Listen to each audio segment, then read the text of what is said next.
Now, before we even start, let me say, I really want to hear from you, okay? I want to hear what you think about this. Do you think there are uneven standards in this world? Do you think, if you do, you think there are double standards in this world where some people get preferential treatment? Okay, so you do agree with that. You had a comment? Yeah, I am a college student right now, and there's a ton of college athletes at my school that are given preferential treatment for academic classes. They're allowed to be loud and scream in the library when I'm trying to study for tests, and no one says anything to them. They get away with whatever they'd like, really. The irony of Little League sports in high school and college is that the more disciplined the team, the better the team. Like, we don't understand if you set up zero tolerance with the family and with the coaches and with the umpire, you create really good teams. John Wooden's a classic example. He won championships. There's a story about Bill Walton coming in with a beard, and John Wooden said, "Our policy is no beard." And Bill Walton said, "No, I can't cut off my beard." And John Wooden said, "I'm sorry, we're going to miss you." This is the type of policy and zero tolerance that has to exist so that when our kids grow up knowing that there's no excuses, there's no exceptions, you will not play if you don't abide by the rules, then you'll have an opportunity to create high schoolers, college kids, even professional athletes who understand and appreciate discipline. And those people, those teams win. They win championships. That's true. I mean, I agree with what you're saying. The issue is that's not happening.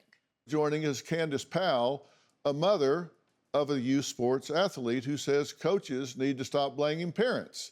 And also joining us is Coach Matt Lyle, who has been both a softball and baseball coach at every level.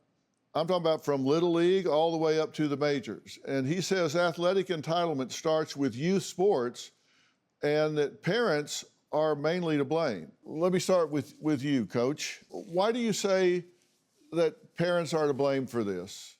Well, somewhere along the way, a shift happened in team sports where the emphasis went from teamwork and life lessons and being a better person and accountability to now about getting that scholarship and making the big leagues. So this huge shift has really happened in youth sports, and parents are driving the vehicle of, how do I get my kid to get noticed? How can I get him to the big leagues? And so I've noticed that big shift in my career. Now, you say that there are 8-year-old kids that have more power than their coaches. Why? How does an 8-year-old kid get power more than their coaches?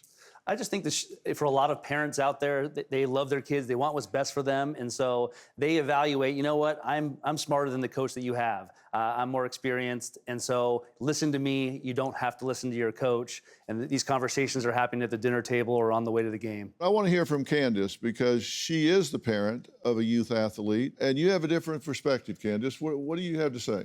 Well, I agree with a lot of the things you said, right? The coach's purpose and their role is to develop the athlete, teach them how to play the sport, kick the ball, hit the ball, catch the ball, whatever it is. And then they're to give them skills to how to work within a team, to reward hard work.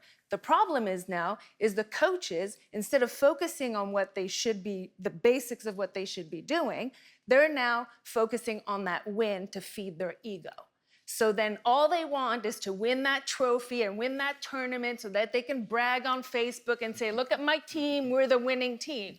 Well, then they start bending the rules for the athletes that are higher performers. So those athletes don't need to show up at practice on time, or they don't need to be respectful to the coach like the other ones. They don't have, when they're at practice, they can just be standing around while everybody else has to run the drills. So the coaches are festering this behavior, and at a young age, these athletes learn, I don't have to learn the rules. Do you have a story or a question for me? Click the link in the description and tell me what in the world is going on.